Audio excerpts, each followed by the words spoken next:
started as a story on social media. I think that sometimes it gets underestimated, you know, the power of community, the power of folks, you know, coming together and really understanding how they can tap in to make a difference with their voice. And I think the best way that you can really channel and make that possible is through intentional community building. And one of the best ways to do that is by finding a mentor. I know a lot of people in many of the panels today have brought up, oh, find a mentor, but I'm sure many of you are wondering, how the heck do you find a mentor? So we are going to dive into this last session with some incredible leaders and experts who are going to be talking about and teaching you all about how you can find a mentor, be a good mentee, and build mentorship across your communities. So let's get into it. And we would love to have folks in the back come join us up here for the final session. Grab a seat, please file in. We would love to have everyone join. Thank you guys. Kristy and I will be co-moderating this session, so we're really super excited to share a little bit of our own story, but also meet the experts that we have. So if we can go around doing a brief introduction about the work that you do and how, you know, briefly how mentorship influenced the way that the work that you're doing today.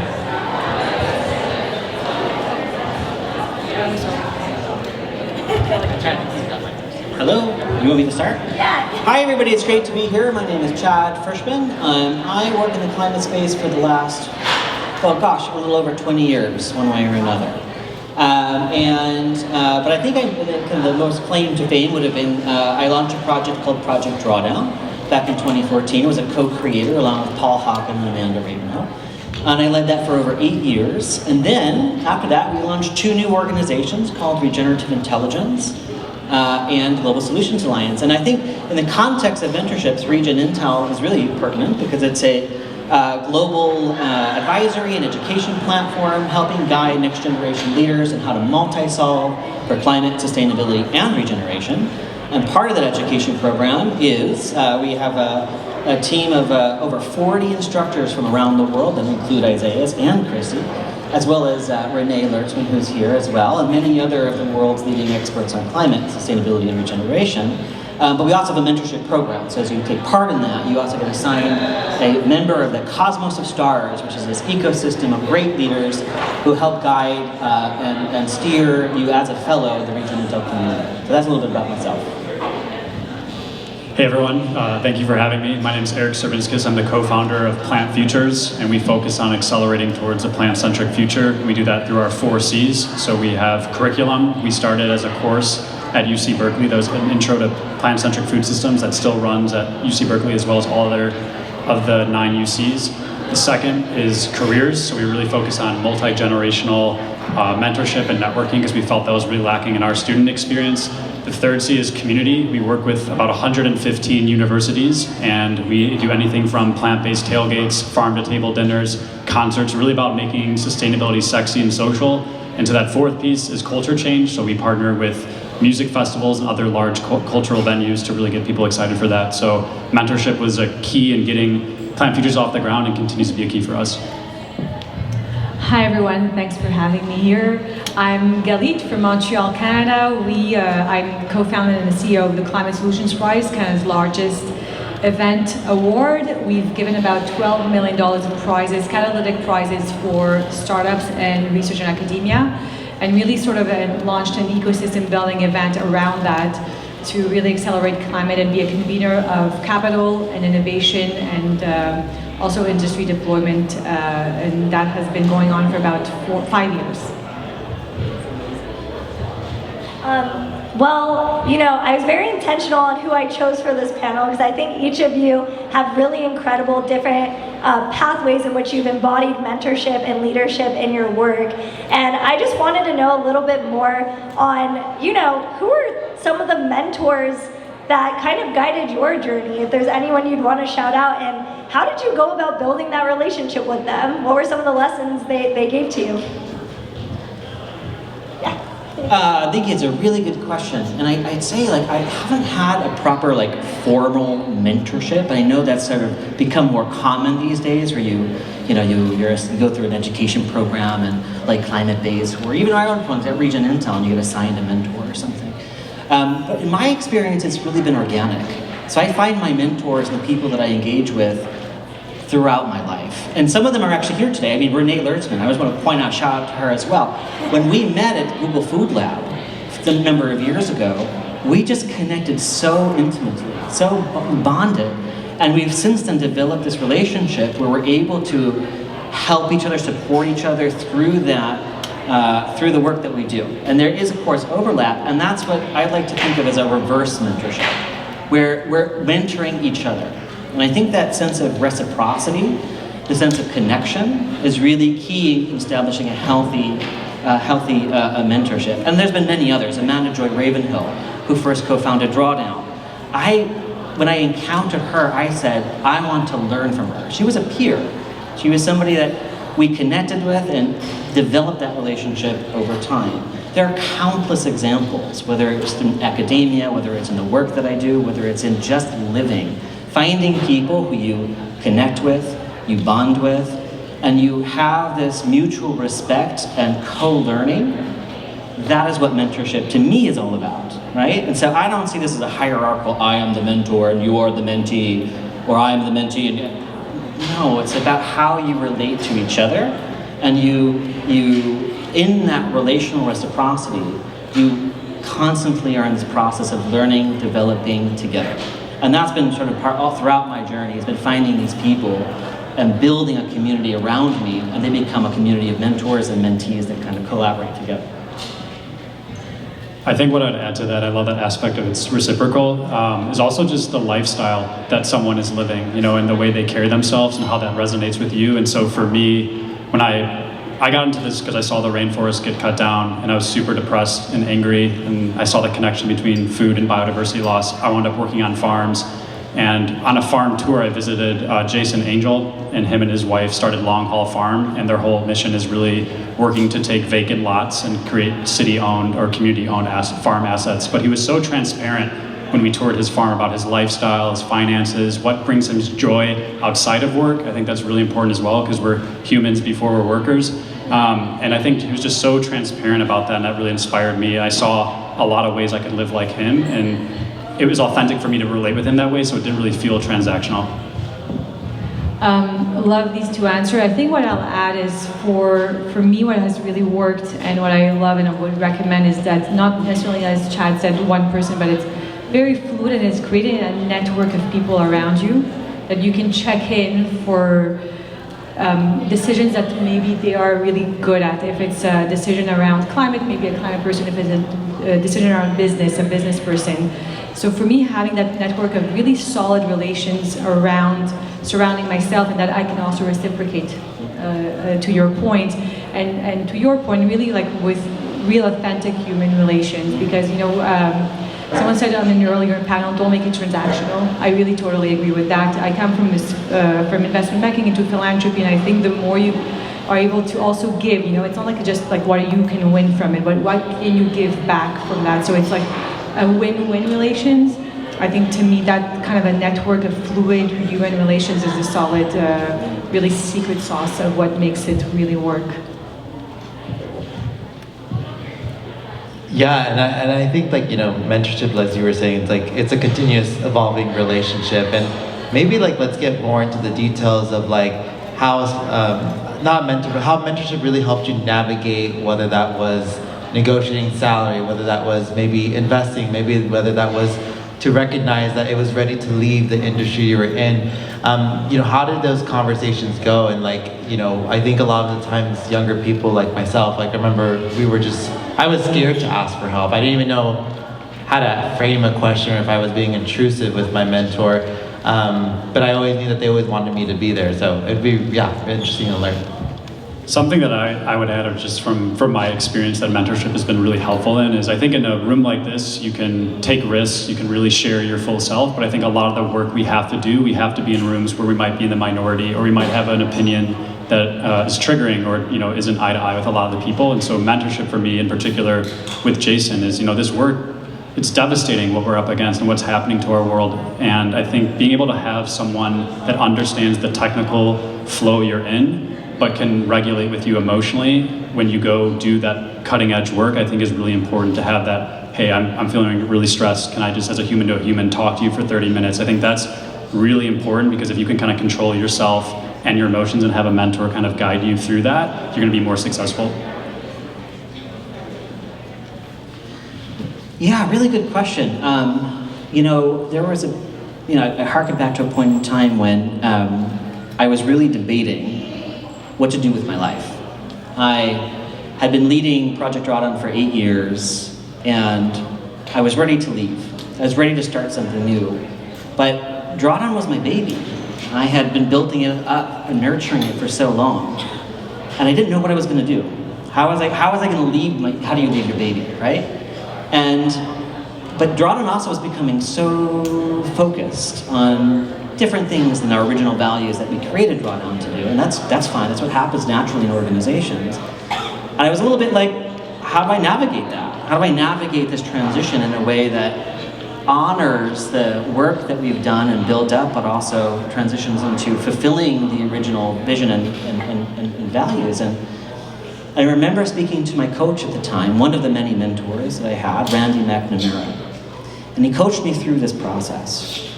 And he said, one, when you make this leap, because I could have stayed there as long, for whatever, for as long as I needed to, but if you're gonna make this leap, are you gonna land on your feet? If it all fails within 6 months, launching these 2 new organizations, doing all this work, if it fails, are you gonna land on your feet? I said, well, yeah, I'll find a job somewhere. I'll find a job if this evolution doesn't work out, or I'll start something new. He goes, well, good. If you know when you're making this leap, you're gonna land on your feet, you should do it. Do it. And he also said, is this because you're driven? You're mission driven to achieve this? And I said, well, I think so. And he said, well, if you're so narrowly focused on the one goal, to be mission driven to achieve that, well, you might trip up and fall along the way. You might feel like you're getting lost. So he asked me, he said, what is the mission that you are derived from? Not mission driven, but derived from. The source of what everything I do in my career and in my life, that's the mission that I'm on. Not the mission that I'm driving, like narrowly focused, I'm gonna achieve this, I have to achieve this is the target, this is the goal. But what's the thing that motivates you deep inside? It's like at a cellular level, an energetic level. The source, the wellspring from which all that you do comes from. That's your mission, that's how your mission derived, not mission driven. And so I spent a lot of time with my mentor, my coach, figuring out what was that mission. And it was creating a regenerative future, helping to create a regenerative economy and society. And it allowed me to understand I didn't have to be driven by what Project Drawdown or whatever else I had been creating in the world was telling me I should do. But I could actually take that leap forward, because I'm gonna land on my feet, and it was gonna be true to the source of what drives me, not drives, so there you go, I use that own, the source of that I'm derived from, right? And those words of wisdom have stuck with me, and we actually teach this in our course now. We teach this in our course to our fellows program, and we also teach this to corporate entities, funders, and even governments, the United Nations, how to become more mission-derived instead of mission-driven. So this can be a really important part. Like, this is an example of like really nuts and bolts, like how this can help you in your transitions that you make. I'm going to take this in 2 different directions. One sort of like piggyback on what Chad said, is being driven, but also being not so driven that you can't see the opportunities when they come. Because sometimes like you have like you set a goal and you're driving toward the goal, and it's like and everything in between, and like you're just focused. But sometimes the opportunities come along the way, and you can't see them because you have like something so far down the road that you can't see all of what's lying ahead of you that you should take, that are going to be part of your journey. The journey is not always just a straight line. You know, it zigzags, it goes through different things. Sometimes you find yourself in an opportunity. Be ready for that opportunity. So I think what I really often recommend is being really ready, do the hard work, to be ready that when the opportunity comes along, you can really jump right on that opportunity and seize it and execute it. And so on the execution side, there's a saying that goes, vision without execution is a hallucination. So it's really great to have vision, but it's really important to know how to execute it. And I think for me, the mentor that I've had is always like this, you know, when you look at the boxes, does this tick the box of the vision? Great. But if it doesn't tick the box of execution, if it's impossible to execute because financially it takes billions of dollars, or because, you know, you're not in the right framework that allows for the execution, then don't necessarily just do it to do it. You need to be able to execute a vision that's doable, that can carry you through the next steps and to grow in your journey, and be able to recognize the different opportunities for that to happen. Wow, that was amazing. I'm taking mental notes on that. You know, I like to talk about this intentionality piece and moving away from transactional things, because I think this is at the core of it, right? We like to make the pavilion action-oriented. We love big ideas, but we like to be like, let's get into what this actually looks like practically. And I want to just give an example. You know, I've received messages from so many folks in my LinkedIn who have reached out to me to just be like, I really admire your work, and I'm really inspired by everything you're building. And it's gone in two directions. You know, one direction is like, I've seen people who have not even researched the work I've done. They've just seen the amount of followers I have on social media, and they're like, I want to know this girl. And so they message me and they contact me, and they're like, I want to get on a call with you because I need advice, but they didn't really like research anything about me. They just want like the proximity. And I've gone on a call with someone in that regard, and I was very gentle parenting about it, but I just said, hi, like, got on the call, I said, have you looked up anything I've ever done for work? Like, do you even know who I am? They're like, no, I just know you're like the girl that has a big following on Instagram, and, you know, I really like that you're associated with like these different really big name people you've interviewed and all of these things. And I said, I really admire that you've like seen my work, but like you don't really actually know what like my work is about, or you don't really have a clear vision on like, you know, what you're asking me or what you want to know. And for me, I don't view that as like a quote unquote waste of my time, but for me that feels very like vampire energy. It feels like extractive. It feels like you're like objectifying me. Like I'm like a pawn in your game, you know what I mean? I want to feel like actually you did your research, you're being really intentional on like the questions you're asking me, because I can see that you want to build something intentional, and you see how I can play a role in benefiting that vision that you have. So for me, I'm always about how can I make sure that I'm talking to people that have a clear vision and North Star where they want to go. And if they don't have that North Star, that they at least have put in the work to do the research and the intentions of at least knowing the kinds of conversations they want to have and the people they want to connect with. And that comes down to the research. So the opposite conversation, I got a LinkedIn message from a young woman a couple weeks ago, and she said, Kristy, I watched this interview, loved this specific quote. I knew she actually watched my thing because it didn't come off as AI. I was like, no, you had to actually watch that episode to have known that gem. And she had her own reflection on it. And she said, I really want to get into environmental storytelling. You know, I want to build my own practice. I've already done XYZ thing to attempt to get into this space.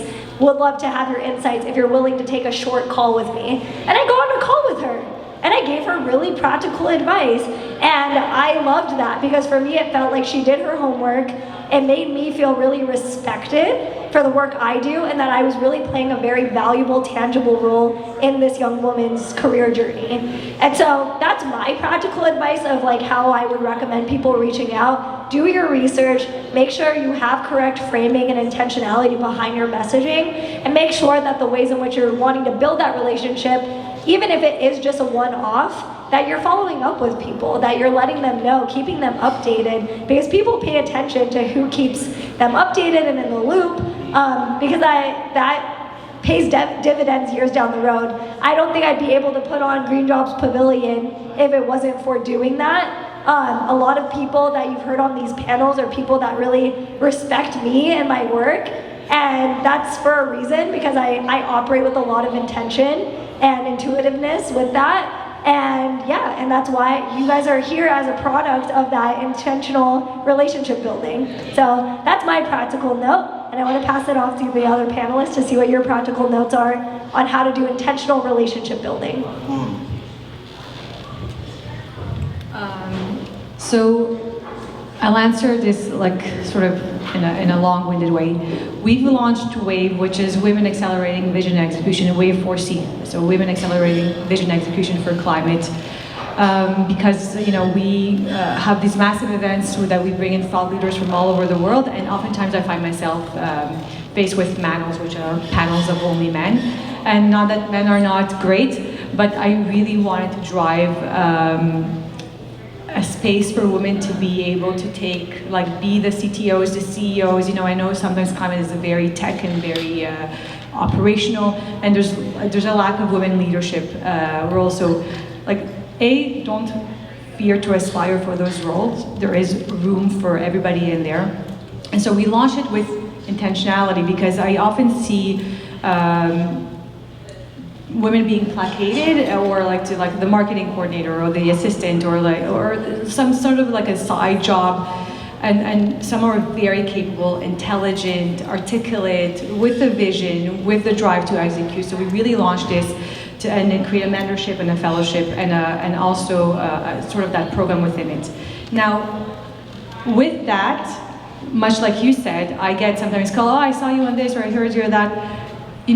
Again, not transactional, but also not too, if you really are in it to do the hard work, because it is a lot of hard work. I see a lot of nonchalance around this. I see people saying, if it's just a job, if it's a 9 to 5, you click in, you clock out, I don't think it's the right move. If you really are in it for the long ride, for the right intentions, to really do something, create something, change. For me, it's like changing the world. Do something aspirational, inspiring. Then for that, we invite, I'll take all the time. I'll take your call, I'll meet you on Zoom, I want to help you.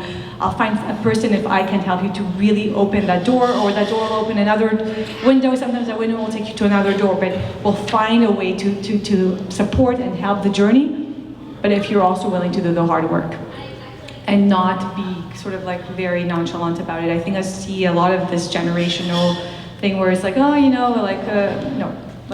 So I will, much like you said, if you're really putting it with intention, with the hardcore, really solid, non-transactional, really in a very authentic way.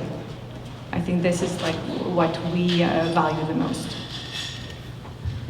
I think what I'd add to that question, I work predominantly with about 17 to 26-year-olds, and what I would recommend is finding that cool older cousin. And I think what I mean by that, very technical term, but what I mean by that is, I think when networking or trying to get into a company or an organization, people see at the top, like the CEO, the chief marketing officer, I need to network with them, I need to learn everything. But really, I feel with the students that I work with and in my own career, it's the people that just entered that company you really want to talk to, because they just entered that culture, they know what's at the edge of that company, what have you, and they're going to have a little bit more time to kind of take those conversations, and they're probably going to be a bit more relevant to where you are. Whether you're a student or whether you're pivoting into that industry, they're going to kind of know what you're going through. But to Kristy's point, I would really lead with observational empathy, so not just say, hey, you're the brand manager, I like branding, let's talk. Look at something they did, really highlight it, and bring that kind of connection and kind of go from there. You know what, Kristy, what happened to you just happened to me last week. Seriously. I met this investor person who at an event, and she reached out to me on LinkedIn, and she said that she wanted to have a call about me speaking at an event. So I said, sure, no, why not? Let's get to know each other a little bit more. Turns out that it was not at all about an event speaking engagement. She wanted me to mentor her, right? She wanted me to get advice about how to move capital for her company and whatever it was. And it was such a shocking experience because it had been so long. I usually try to weed out when those, I get a sense of that. But that sense that she came into it without any plan, any agenda, and she caught me in a sense of, caught me in a net of come, I'm gonna invite you to these two SF Planet Week events, and you can speak at with all these investors and business leaders. Okay, let's have a conversation. Why not? Of course, I give a lot of talks. Why not? And then she got me. And it really just tanked the ability. Like after this, I continued, I gave her some advice and I ended it. And I practically was almost about to be like, okay, I'm gonna unconnect you, unfollow you on LinkedIn. It was like at that level. I was like, that was a little rude to do that. So, my point being is I would come into these relationships understanding that our time is valuable, your time is valuable, right? And take that as into consideration. And while not be transactional per se, but just recognize that there is an exchange of time and energy that's happening between two people. And understand both come with gratitude. Both ends need to come with gratitude. The quote-unquote mentee, or the person who's seeking advice or mentorship, comes with gratitude, respect for the person that they're reaching out to, trying to get that guidance, support. They need to show that. And they need to show that really right away, because that's how you start to build a relationship. But on the flip side, the mentor, quote-unquote, because again, I don't like these kind of labels, but the mentor needs to come with gratitude too. Because let's be reasonable. What the mentee does, or the person reaching out for advice is actually doing, is they're coming to somebody and they're coaxing that person's ego. We all have ego. It's a reality. We're all not walking Buddhas, right? So we all have egos, and there's an unhealthy side to that when it becomes narcissistic, but there's also a healthy side. You can have a healthy ego. And that means the mentor coming to there with gratitude that this person is coming to you with respect and wanting to get your guidance and advice.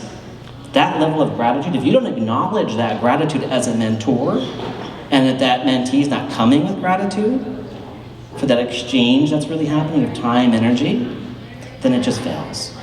Because either you move into like, the mentor becomes this like narcissistic ego, like, oh my gosh, I'm so amazing, I'm the best, you know. That should be put to a side. And if the mentee is not actually coming with that level of gratitude and respect, right? Then the other side just feels that they're extracted from and exploited. So really coming at it from that space with intentionality of acknowledging what's actually happening here is like one person's ego is getting kind of fluffed up a little bit. You're like, oh, you're so great. Putting that in a box, putting it aside, but coming out with gratitude, appreciate that acknowledgement from both sides, I think is really important. If that makes sense. Yeah. Yeah, I love the connection must be organic. I think, I try to reframe it with people. I was like, you don't go up to a stranger and be like, will you be my friend? You would be like, you develop, it becomes an organic relationship, then you eventually like, yeah, my friend over there. And I think the same thing applies with like mentorship. I think like Chad is one of my mentors too in the climate LGBTQ space, because I'm someone who really did not see older people in climate that are LGBTQ that look like me or identified with me. And so, I think as we kind of wrap up this session, I really wanted to ask, like, what is, we're here in San Francisco Climate Week. There's been such an abundance of conferences, workshops, like, get-togethers, happy hours. But what is the one-step action that a person can do this week that can hopefully change the trajectory of their career? Wow, that's a big question. One step where they can change their career. I think we more than one step.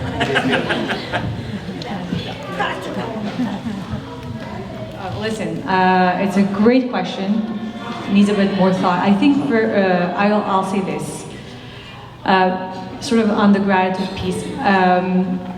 We get asked by email, by text, by LinkedIn, by all these different things to be supportive. I think it goes both ways for it to be gratifying on both ends. Like, don't come into the mentorship request or whatever it may be with nothing to offer. I think we all have something to offer. Everybody has some skill sets that you can maybe, you have a great event, can I volunteer for a day and then I can meet you there? Or, I heard you're doing this, can I support it? What can I bring to it? So the one step I would say, like, define what your skill set, what's your like superhero power that you can offer at any given day, like even if you're starting. You all have something really special and unique that you should like know about yourself, that you are really proud of, and that you can always offer. It's one thing to be asking for like being mentored or being asking to be chaperone or like do a, like, can I follow you for a day? Can I shadow you for this? Or can you open that door? You also have the ability to offer something unique and know what it is and be able to kind of like do that with authenticity and reciprocity at any given point in time, because I think everybody has something to give. It is a bit abstract. I've been unemployed several times and I've transitioned careers, and I think that can operate a lot of your mental headspace. Like, I don't have a job, I don't have a job, I don't have a job. And I think that can kind of create, for me, it created these moments of like, there's certain zones where I'm kind of networking, right? I'm at an event, I'm on LinkedIn, I'm reading stuff.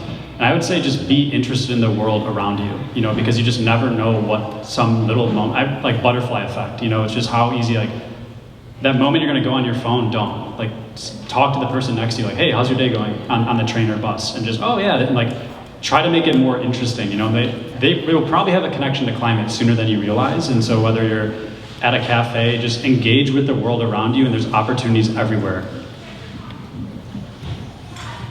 Okay, I would say if there's one thing I would do, first step before your career transition is to pause, breathe, and explore what is that mission that you're derived from. I mentioned it earlier.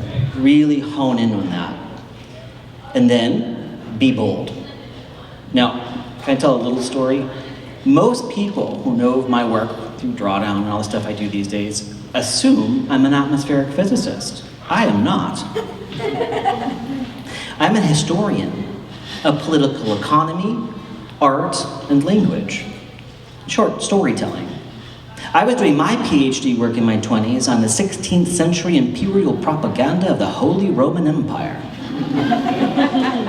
True. I used to teach Renaissance art at university. But 4 years into my PhD work, which was about identity, institutions, and systems and how they change and how our systems of today were, but it was all academic as a historian, right? I went on a trip to sub-Saharan Africa. I had the opportunity to go to a wedding, and I said, why don't I take a sabbatical for 2 months in a backpack through Zambia, Tanzania, Mozambique, and Malawi, right? I was courageous to stop. I assumed you finish your PhD. I said, wait, maybe I can take this time off. Pause, think. And along the way, I met a lot of amazing people and saw beautiful biodiversity, but I also saw the destruction of the environment and the destruction of those human systems by the very systems I was studying the formation of in 16th century Europe, right? So what did I do? I flew back to England, where I was doing my PhD. 5 days later, literally 5 days later after giving off that flight, I paused, I thought about it, I paused. I had 2 months to think about it and witness but 5 days later, I put my PhD on suspension, I quit my full-time job, and I moved to Berkeley, California, where I live today, in this same apartment. It's rent controlled. You can't really leave. It's like gold. It's like gold.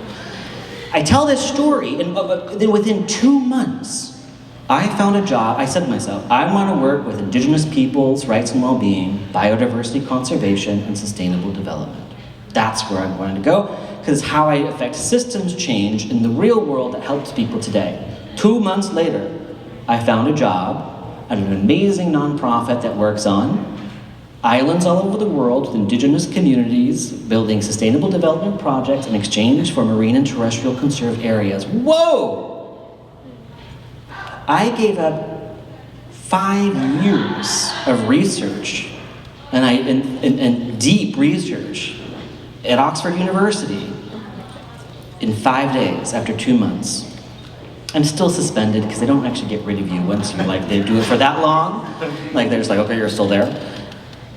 But I paused. I experienced something truly transformative in my life. I found that source and wellspring of what the passion of my life. I realized what it was. It was about systems change, but not in an academic ivory tower setting.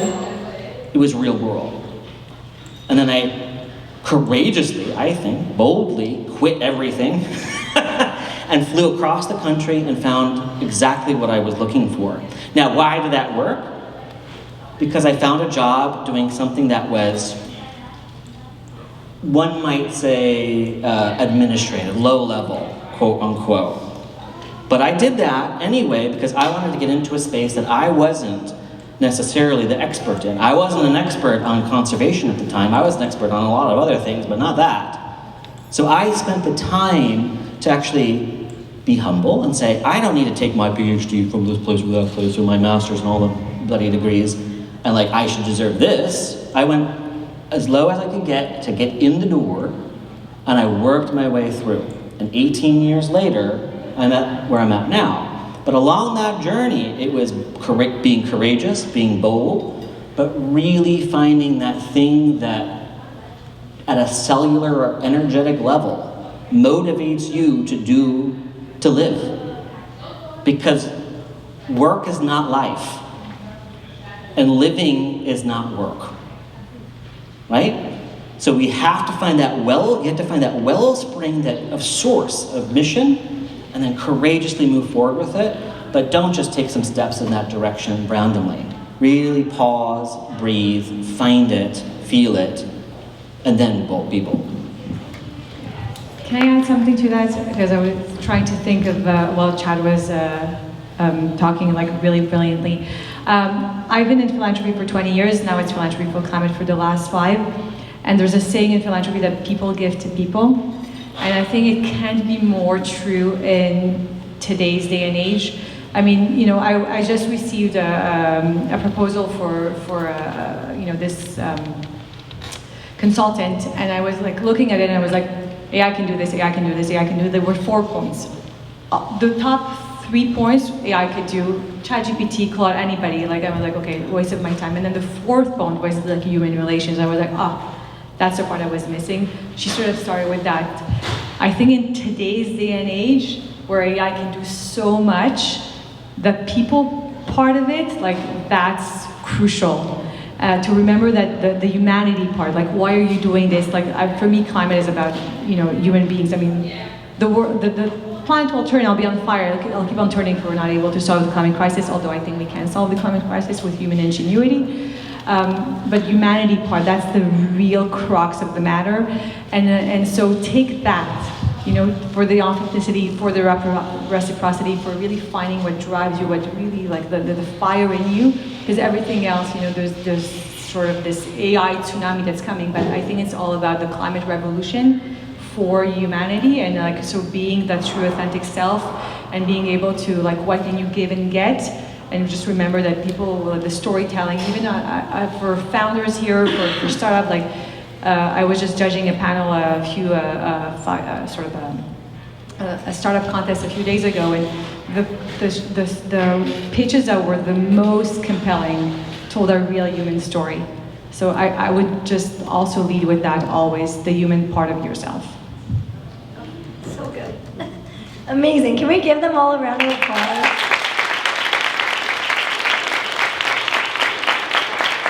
My last call to action before we get into closing remarks is I would love you all to do one tangible action today after we conclude closing remarks by finding someone new that you don't know and practicing this intentional communication style. Ask them about themselves first. I mean, I guess if you both do that, that wouldn't work out. But you know what I mean. Go into it with a sense of curiosity, asking someone about their interests, and seeing where you can practice that give and get. What's something that you're willing to give, and something what you need to get from someone, and be willing to practice asking that question and also receiving and giving back. And I think that is how you start building that muscle to create that system of reciprocity. Green Jobs Board, we say that, yes, today we're called Green Jobs Board, but we're ultimately building what we call a career ecosystem. We're trying to build a web of experts, of leaders, of mentors, of people who care about this space, and not just as a one-off. We want to be with you through your entire career journey. We want to be your friend, holding your hand through the way of getting through here. And that's exactly why we created the Green Jobs Pavilion, is because we wanted to create a space that wasn't so scary and intimidating for people to build these relationships, because we've been in your seat. We know exactly what it feels like to feel like the world is crashing down on you, and these industries feel very gatekeepy and exclusive.